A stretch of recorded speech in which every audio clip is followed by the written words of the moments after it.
মঙ্গলবার হতে যাচ্ছে দেশের উপরাষ্ট্রপতি নির্বাচন।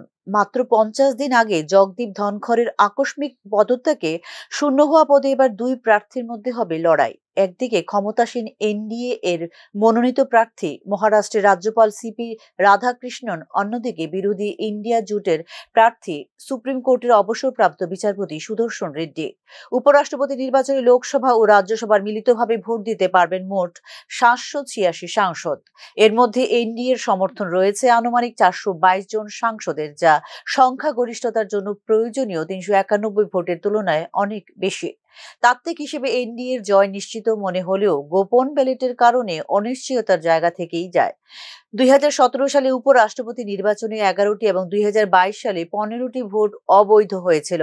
আবার ক্রস ভোটিংও এই ধরনের নির্বাচনে অস্বাভাবিক কিছু নয়, ফলে আশা ছাড়ছে না বিরোধী শিবিরও। সুদর্শন রেড্ডির প্রার্থী পদ বিরোধী জোটের জন্য এক ধরনের প্রতীকী লড়াই। আইন ও বিচার ব্যবস্থায় অভিজ্ঞ একজন প্রার্থীকে সামনে আনার মধ্য দিয়ে বিরোধী শক্তি শুধু সংখ্যার লড়াই নয়, নীতিগত লড়াইও করছে বলে বার্তা দিতে চাইছে ইন্ডিয়া জোট। যদিও সংখ্যার হিসাবে তাদের সম্ভাবনা কিন্তু অনেকটাই সীমিত।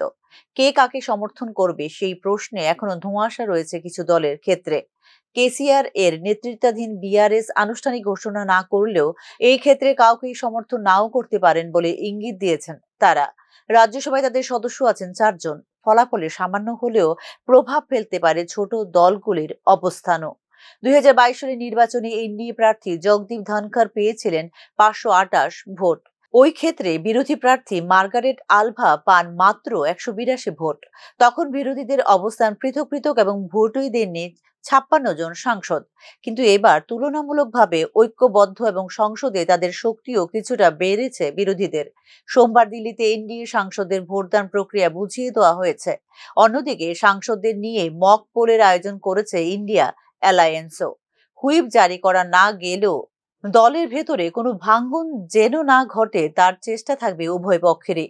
সংখ্যার সমীকরণ বলছে স্বাচ্ছন্দ্যে জয়ী হবেন এনডিএর প্রার্থী রাধাকৃষ্ণন, কিন্তু এই নির্বাচনকে একঘেয়ে হতে দিচ্ছে না বিরোধীদের লড়াই এবং ক্রস ভোটিং এর সম্ভাবনা।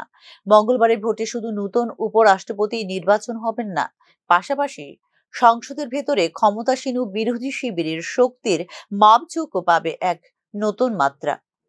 Bureau report, news now.